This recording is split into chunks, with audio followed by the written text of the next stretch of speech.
Hello everyone, আজ 25 April. আজ দেখে নেব আজ যখন থেকে তোমরা ভিডিওটা পাবে তখন থেকে আগামী 24 ঘন্টায় তোমাদের পার্টনারদের বা মনের মানুষের তোমাদের প্রতি ফিলিংসটা কীরকম থাকবে।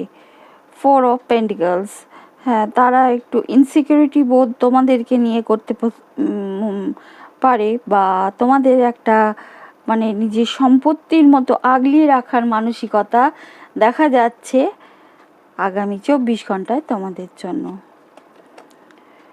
6 অফ পেন্টিকলস, তারা হয়তো তোমাদেরকে কম এবং অন্য রিলেশনশিপ বা অন্য কিছুতে তারা বেশি ইনভেস্ট করছিল, কিন্তু আগামী 24 ঘন্টায় চাইবে সেমভাবে তোমাদেরকেও বঞ্চিত না করে সেমভাবে তোমাদের এই রিলেশনশিপেও ইনভেস্ট করতে, কারণ তারা জাস্টিস চায়।